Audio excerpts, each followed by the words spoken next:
کہ اللہ کے بندوں کی اور ان کے ایمان کی علامت یہ ہے کہ اللہ کے بندے موت سے محبت کرتے، مرنے سے محبت کرتے، اس لیے کہ انہیں یقین ہوتا ہے اللہ کی بندگی میں زندگی بسر کرنے کا کہ موت کے بعد جو زندگی شروع ہونے والی ہے وہ اس زندگی سے بہر صورت بہتر ہوگی۔ یہ دنیا مومن کا قید خانہ ہے۔ علامہ اقبال نے کہا کون کہتا ہے کہ مومن مر گئے، قید سے چھوٹے وہ اپنے گھر گئے۔ الدنیا سجن المؤمن، دنیا مومن کا قید خانہ ہے، اس لیے کہ وہ اپنے محبوب حقیقی سے دور، وہ اپنے وطن اصلی سے دور، وہ اعلیٰ جنتوں سے دور، وہ نعمت بڑے اعلیٰ مقامات سے دور، وہ اللہ کی قربتوں سے دور، اس کی قربت کے چشموں سے دور، اس کی نعمتوں کی لذت اور راحت بری زندگی سے دور، اس مادی دنیا میں دوری میں زندگی کے دن بسر کر رہا ہے، اور ہر وقت اس کی روح جو عالم ارواح سے کٹ گئی، جو مالائے اعلیٰ سے کٹ گئی، جو قربت الہیہ کی لذتوں سے کٹ گئی، اس کی روح تو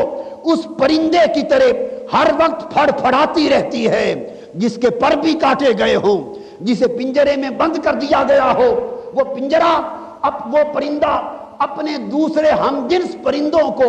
کھلی ہواؤں میں ہر وقت اڑتا ہوا دیکھے، کھلی ہواؤں میں ہر وقت تیرتا ہوا دیکھے، اڑنا چاہے کہ میں بھی ان پرندوں کے ساتھ اس فضائے بسیط میں اڑنا شروع کر دوں، مگر جو ہی اڑے تو اس وقت پنجرہ اس کی پرواز میں رکاوٹ بن جائے اور پھڑ پھڑا کے وہیں رہ جائے۔ اس پرندے کی بے بسی کی کیفیت کا اندازہ کرو جس کی آنکھوں کے سامنے ادھر فضائے بسیط ہے، اڑتے ہوئے لاکھوں پرندے ہیں، وہ اڑ کر ان سے مل جانا چاہتا ہے، مگر پنجرہ وہ قفس اس کو اڑنے نہیں دیتا۔ لوگوں، بس ہماری روح اس مالائے اعلیٰ کے پرندے کی طرح ہے، اس عالم ارواح کے روحانی، جبروتی، ملکوتی اور لاہوتی پرندے کی طرح ہے، جسے علامہ نے کہا اے طائر لاہوتی، اے طائر لاہوتی، اس رزق سے بہت اچھی۔ یہ ہماری روح طائر لاہوتی ہے، یہ طائر یعنی پرندہ جبروتی ہے، یہ پرندہ ملکوتی ہے، یہ پرندہ ہاہوتی ہے۔ یہ روح جو جسم، نفس اور مادی قفس عنصری کے اندر پر کاٹ کر بند کر دیا گیا، یہ پرندہ اس دنیا کا پرندہ نہ تھا، یہ عالم ملکوت کا پرندہ تھا، یہ عالم جبروت کا پرندہ تھا، یہ عالم لاہوت کا پرندہ تھا۔ یہ روح بے شک ہے تو اس قفس عنصری کے پنجرے میں بند، مگر اس کی نگاہ بند نہیں، ہمیں تو نظر کچھ نہیں آتا، مگر روح تو صبح و شام مالائے اعلیٰ کو تک رہی ہے، روح ملائکہ کی پروازوں کو دیکھ رہی ہے، روح نفوس قدسیہ کی پروازوں کو دیکھ رہی ہے، ہماری روح اس مالائے اعلیٰ میں مقدس روحوں کو دیکھ رہی ہے، ان جنتی فضاؤں کو دیکھ رہی ہے، انوار الہیہ کا وہ جو ورود ہر وقت عرش الہی پر ہو رہا ہے، اور تجلیات الہیہ کا نزول جو ہر وقت مالائے اعلیٰ میں ہو رہا ہے، اور مالائے اعلیٰ کے اس نورانی سمندر میں جو روحیں تیر رہی ہیں، جو روحیں تیر رہی ہیں، ارے ان سے پوچھو، ان روحوں سے پوچھو جو ان روحوں کو دیکھ رہی ہیں، جو ان پرندوں کو دیکھ رہی ہیں، ان سے پوچھو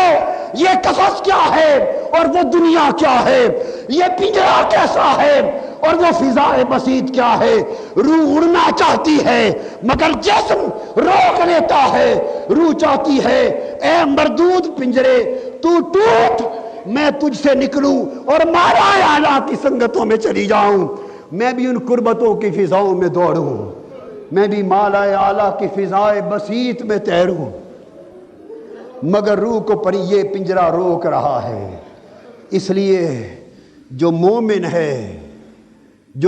ہے اس کی روح چاہتی ہے کہ مولا جو وقت تو نے اس پنجرے میں قید کر رکھا ہے وہ لمحے کاٹ تاکہ وطن میں جا پہنچوں،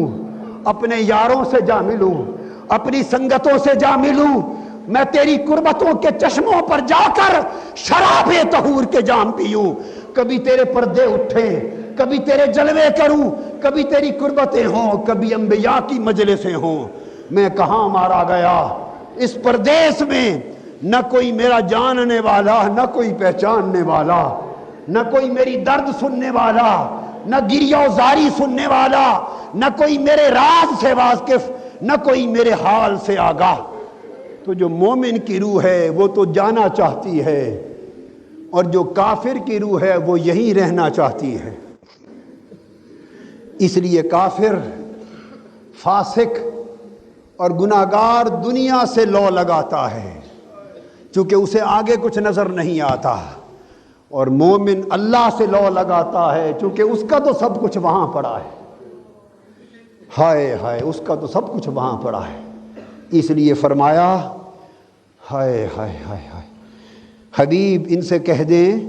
کہ اگر تم سچے ہو اور آگے تمہارا بہت کچھ رکھا ہے تو مرنے کی تمنا کرو۔ جواب دیا یہ تو نہیں مرنا چاہتے، یہ تو 1000 سال بھی گزر جائیں یہیں رہنا چاہتے ہیں۔ مرنے کی تمنا دل میں وہی رکھتے ہیں جن کے پردے اٹھ گئے اور جن کا اگلا سامان خوش نما ہے۔